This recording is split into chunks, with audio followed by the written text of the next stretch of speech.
You guys, Mr. Manners is back, and we have mocktails by Milt. I love this tradition. I've never done this before. This Every is great. Friday. This is You the Great. Thai basil and matcha syrup, freshly squeezed lime juice, coconut milk, lime soda, powdered matcha for garnish. Thank you, Milt. I always see you guys coming out of here with, you jealous? with drinks, and I'm like, what are you guys doing? Oh my God, they're really so good. Really Do you like good. it? Do you give it a 2 thumbs up, Mr. Manners? I give it, if I had 3 thumbs, it would be 3 thumbs up. Milt, did you hear that? Okay. So we never get to have Mr. Manners in studio, so we had to take the opportunity to go through some of our burning etiquette questions.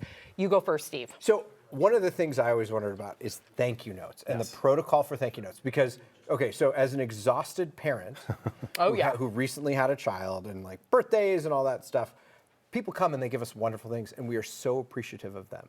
But when is it appropriate or necessary to send a thank you note? Sure. So I get this question a whole lot. Okay. And the one people will ask me is, when should I not send a thank you note? And my answer to that is there's never really an occasion when it's inappropriate to send a thank you note. Thanking someone on paper, it's such a rare thing to do that I think it really stands out in people's minds. So if you know someone's found that perfect gift for you, for your child, you not sending a note, I think it shows that you don't care as much as they did in the getting of the gift. So I would advise doing it and get your kids involved. Is it different? Like part of the way that we've been doing it is we'll take a picture of him with the gift That's and what we send it to do. them.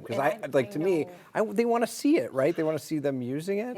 Is that okay? That's really, I do that too. It's absolutely, I love it because you always want to let the person know that they are using it, they're enjoying it. A photo tells that. But I do think, again, back to the earlier segment, get the children involved in handwritten thanks. Yep. You want to be invited back to the dinner party. You want a nice present from grandma next year. Guess what?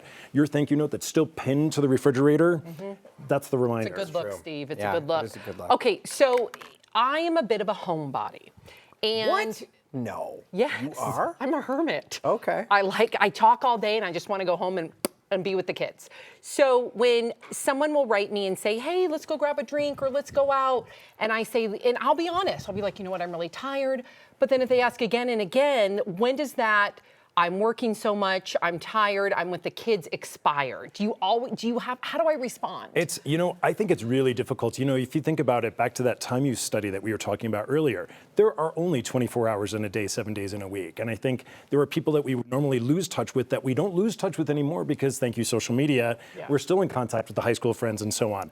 It's really difficult. I think if it's someone that you think you can make the time for, otherwise they're going to feel that you really are genuinely not interested. Right. Even if it's every now and then, once every 6 months. Yep. Go for a coffee. Yeah. Do something and I always small. enjoy it after the fact. Yeah. It's just getting myself out the door. I had another interesting one about this life with phones now. Everybody's constantly on their phones. And I do it all the time. It drives my wife crazy, I know that.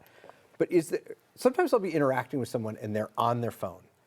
And I kind of want their attention. Is there a polite way to say no phones? No phones? Like, let's have a face-to-face and chat with each other? Depending on who it is. If this is your boss, you're not going to challenge them on the fact that they're looking at their phone. If it's a spouse, a friend, a peer, a child, I might say, well, if it's a child, you're going to instruct them, you need to put your phone away. But if it's someone who is an equal adult, I would say, oh, I'm sorry, I can see this is a bad time. When would be a better time for me to come back to chat with you? Okay. And hopefully they'll get the memo without you don't know what they're looking at on their phone, but it's probably not that important. We're out of time, but we want to give you a proper etiquette goodbye. Mr. Manners, everybody. Mr. Manners. We had so many questions we didn't get to, so you have to come back. I will. You got to come back.